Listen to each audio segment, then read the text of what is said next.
राजसमंद जिला मुख्यालय से नाथद्वारा तक 4 लेन किनारे सर्विस रोड का काम चल रहा है और साथ ही नाथद्वारा से राजसमंद तक जितने भी 4 लेन के ऊपर जो कट हैं उन्हें बंद करने का कार्य भी NHAI द्वारा शुरू कर दिया गया है। गत दिनों पिपरडा भट्टा पर विशेष पुलिस जाब्ते की मौजूदगी में वो कट बंद किया गया और इसके साथ ही क्षेत्रवासी विरोध में उतर आए हैं। लगातार पिपरडा क्षेत्र के लोगों ने जिला कलेक्टर को भी ज्ञापन सौंपा और इस बात का विरोध किया कि 4 लेन किनारे जो कट हैं उन्हें बंद नहीं किया जाए।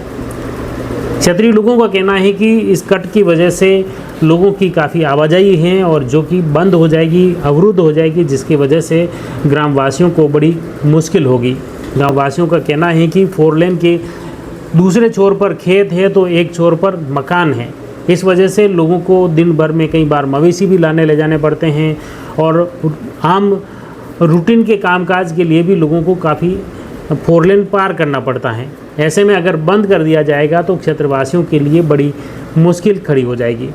और गत रात को जो दुर्घटना हुई, ख़ास तौर से पिपरडा बस स्टैंड पर, सबसे पहले एक बाइक जैसे ही निकल रही थी, अचानक कंटेनर ने ब्रेक लगाया, जिसके पीछे दूसरा कंटेनर टकरा गया, उसके पीछे एक डंपर टकरा गया, डंपर के पीछे एक ट्रेवल्स बस टकराई, उसके पीछे एक और ट्रक पिचक गया। उस ट्रक में मार्बल स्लैब भरी हुई थी और उसके पीछे एक बड़ा कंटेनर टकराया। उस कंटेनर में चालक पूरी तरह से उसमें पिचक गया था। उसे करीब 1 घंटे की मशक्क़त के बाद ग्रामवासियों ने निकालकर RK जिला चिकित्सालय पहुंचाया, उसके बाद उसे रेफ़र कर दिया। इस हादसे में बड़ी ही दुखद स्थिति देखने को मिली और इसके बाद दूसरे दिन आज बडाड़ा से बड़ी तादाद में क्षेत्रीय लोग प्रशासक गणेश लाल कुमावत के साथ जिला कलेक्ट्रेट पहुंचे, जिला कलेक्टर को ज्ञापन सौंपा। इन्होंने भी यही मांग उठाई कि रात का जो हादसा हुआ है वह भी इसी की परिणति है। लोगों का कहना है कि पिपरडा ईंट भट्टा का जो कट बंद किया है उसकी वजह से सारा ट्रैफिक बडाड़ा बस स्टैंड और पिपरडा बस स्टैंड की तरफ बढ़ गया और इसी वजह से ये दुर्घटनाएं हो रही हैं। या तो पिपरडा बस स्टैंड और बडाड़ा बस स्टैंड पर ओवरब्रिज बनाया जाए ताकि लोगों की, स्थानीय लोगों की आवाजाही बहाल रहे, और अगर ओवरब्रिज नहीं बनता है तो इस कट को बंद नहीं किया जाए। बडाड़ा के प्रशासक गणेश लाल कुमावत ने बताया कि यह बडाड़ा में दोनों तरफ काफ़ी गांव हैं, जिन गांवों के लोगों के दिन में कई बार इधर उधर आना जाना रहता है। साथ ही इस क्षेत्र में जो गांव जुड़े हुए हैं, 1-1 दर्जन दोनों तरफ गांव हैं, उन गांववासी भी इस मार्ग पर आते हैं। अगर ये कट बंद हो जाएगा तो क्षेत्रवासियों, न सिर्फ बडाड़ा बल्कि आसपास के तमाम गांववासियों को भी बड़ी मुश्किल का सामना करना पड़ेगा। इस वजह से ये मार्ग जो 4 लेन पर जो कट है उसे यथावत बनाए रखने की मांग उठाई है।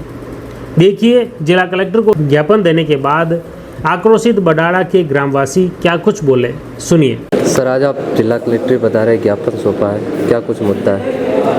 सर, नेशनल हाईवे 8 पर एक बडाड़ा गांव, बडाड़ा पंचायत है, उसमें बडाड़ा गांव के वहाँ पर एक क्रॉसिंग है। उस क्रॉसिंग को ये NHAI वाले ये बंद कर रहे हैं। तो हमारा बडाड़ा गांव एक पश्चिम की तरफ आधा, पूर्व की तरफ आधा गांव रोड के बीच में बटा हुआ है। अब उसको अगर बंद करते हैं तो हमारे विद्यालय में वहाँ पर जो बच्चे आते हैं, लगभग 100 बच्चे इस विद्यालय को बार बार क्रॉस करते हैं, दिन में 4 बार। सुबह आते हैं, हाफ ईयर इंटरवल वापस जाते हैं और वापस आते हैं, तो ये 4 बार आते जाते हैं। तो बच्चे अगर 1.5 किलोमीटर उनको आना जाना पड़ेगा अगर ये कट के हिसाब से। तो हम ये चाह रहे हैं कि वहाँ पर कोई वैकल्पिक व्यवस्था करके, अगर इसको बंद भी करना चाहते हैं लेकिन हमारी वैकल्पिक व्यवस्था कर दें। और हमारा जो गाँव, हम किसान लोग हैं, वहाँ पर रहते हैं, अब हमारा खेत पे जाना आना भी होता है, गाय मवेशी है, मवेशी को भी ले जाना होता है। अब अगर वो बंद कर देंगे तो फिर मवेशी तो बिल्कुल घर पे रखेंगे, फिर जैसे चारा वारा है, ये खेत में रोज़मर्रा के जो काम है वो काम हम नहीं कर पाएंगे। तो हमारी कलेक्टर साहब से यही मांग थी, कलेक्टर साहब आज मिले नहीं थे, ADM साहब से हम मिले हैं, तो हमारी यही मांग थी कि हमारा विकल्प हमारी व्यवस्था कर दें, रोड क्रॉसिंग की हमारी व्यवस्था कर दें, अंडरपास बनाए, ओवरब्रिज बनाए, जो भी बनाए, उसके बाद ये इस कट को बंद करें, ये हमारी मुख्य मांग है। जिला राजमार्ग और इसी क्रॉसिंग कट को बंद नहीं करवाने बाबत महोदया, उपरोक्त विषयांगत निवेदन है कि राष्ट्रीय राजमार्ग 8 जुलाई से कई गाँवों के रास्ते जुड़े हुए हैं। विशेष रूप से पूर्व दिशा में बडाड़ा, केसपुरा। तो देखा ग्रामवासियों का जो गुस्सा है आप देख सकते हैं प्रशासन के प्रति नाराज़गी वो व्यक्त कर रहे हैं। रात को जो घटना हुई पिपलडा में, वे ग्रामवासी भी बड़े आक्रोशित दिखे। उन्होंने भी एनएचएआई और के साथ ही प्रशासन के प्रति भी नाराज़गी व्यक्त की। उन्होंने बताया कि ये दुर्घटना का कारण ही एनएचएआई है, ये कट बंद किया है, उसी वजह से यह हादसा हुआ है। आज बडाड़ा के ग्रामवासियों का गुस्सा भी इसी तरह उबाल पर था। लोगों के गुस्से के बाद अब आगे आने वाले समय में प्रशासन क्या कुछ रुख अपनाता है, क्या एनएचएआई अगला कदम उठाता है, यह देखने वाली बात होगी। हमारा प्रयास रहेगा इस पूरे घटनाक्रम से जुड़ी हर अपडेट आप तक पहुँचे। आप जुड़ी रही जबरदस्त न्यूज़ के साथ। धन्यवाद।